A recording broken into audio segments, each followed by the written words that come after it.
Last summer, you said you sold a bunch of your stuff. Why'd you do that? Yeah, so I think I've been, I guess, following the trendy minimalist movement.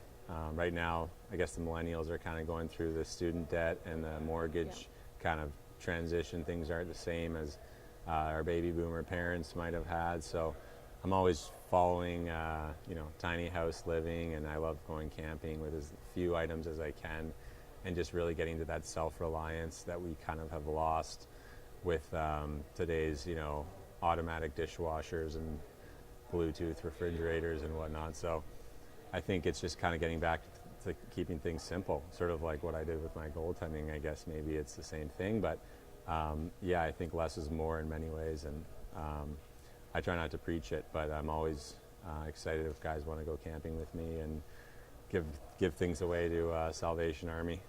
And you feel better after you said you felt better, like, you've sort of unloaded this weight having sold that stuff. Yeah, I think just the more things you own, and this is kind of just, I don't know if there's a psychologist out there that can prove this, but everything that you own, you're storing some kind of mental capacity for that. Even the pair of socks, you remember like where you bought it, how much you paid for it, and it's storing a lot of information. And the less things you own, you have a lot more free space, and I honestly think you're just a little bit less stressed.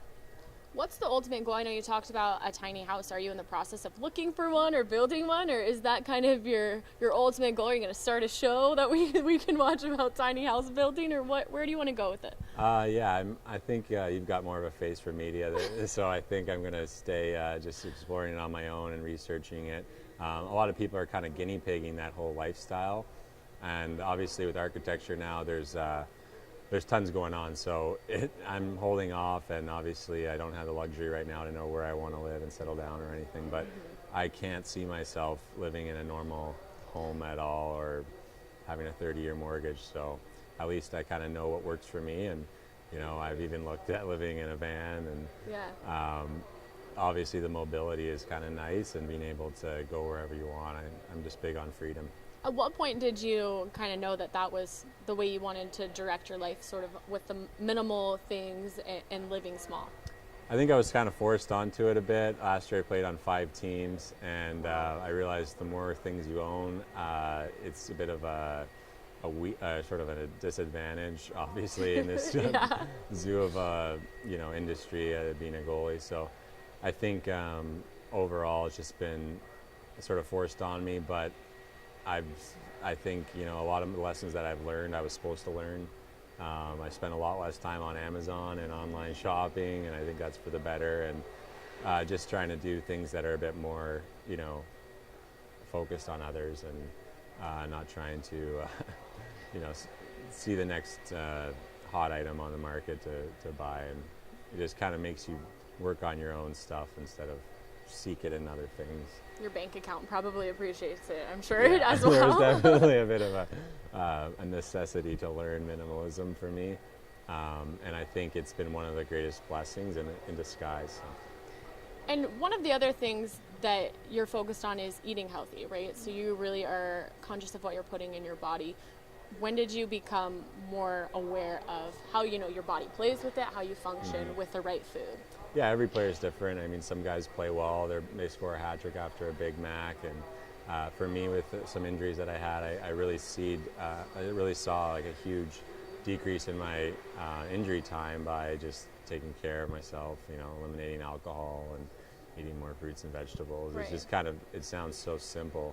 But there's a lot of NHL guys. Mark Sheafley is kind of pretty diligent on how he eats, and a lot of the guys training around these guys that are the best in the world, it's really not abnormal anymore to see guys really finding that competitive edge in the food they eat. And there's something that you kind of talked about. You didn't get to do it here, but it's something you do want to do eventually, is this healthy food drive. Talk about that, and why do you want to use your platform to sort of push that healthy food initiative?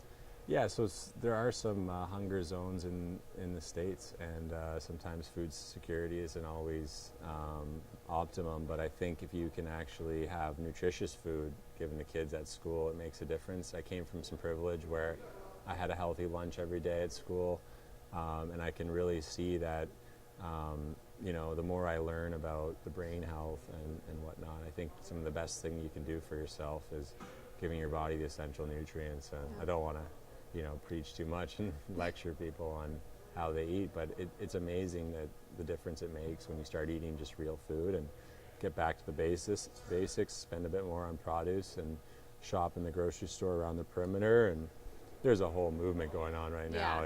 All you have to do is kind of Google, and within 30 seconds you're overwhelmed. So that's actually the challenge now, is it's so confusing because industry sort of wants to lead you down certain paths.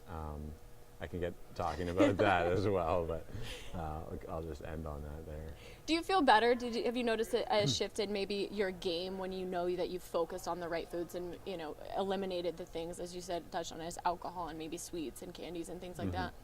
Yeah, definitely. I think the sport's moving a little bit away from Gatorade and sugar, where we got more BioSteel and whatnot, which I think helps a lot. But overall, my just kind of like recovery time, my stress response, and just soreness, and I even think flexibility is a bit, when you're eating a lot of salt and meat and processed foods, you're just a lot stiffer. And as a goalie, I need to be real flexible. So I think it just helps all in all. And the guys are always eating healthy this year, and I think it's helped us a bit.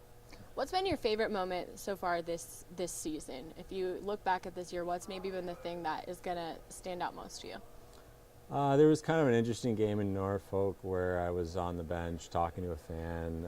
They have the goalie sitting in the corner there, and I was asking fans about the town and whatnot, and then I just remember seeing my teammate Brian Diffley come over to the glass and point at me, saying that I was going in. So I was actually just joking with the fan about having one of their chicken fingers because I was getting hungry. Going back to that health. Yeah, right, exactly. A bit of a hypocrite there. And then I just grabbed my goalie mask and hopped in, and we had just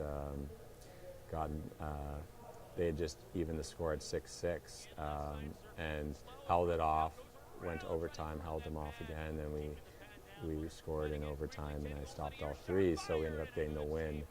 And for me, just, it was nice to be in a relaxed state and then get thrown into the fire like that, but then just kind of remain, confident through it all. And obviously it was great to have the win, and Norfolk's a kind of cool town by the ocean, so I really enjoyed that road trip. It was a lot of fun. And it kind of shows you that really you're ready to go no matter what, and you've proven it, right? Yeah, and I think that's the thing with minimalism.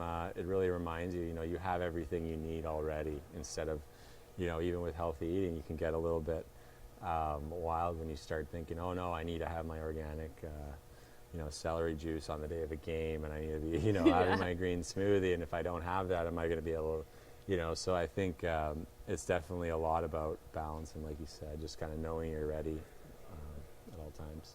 Right. Well, thank you so much, Matt. I just learned a lot about you, and I think our fans did too, so thank you so much for sitting down with me. With Matt O'Connor, I'm Megan Thompson. Thanks, guys.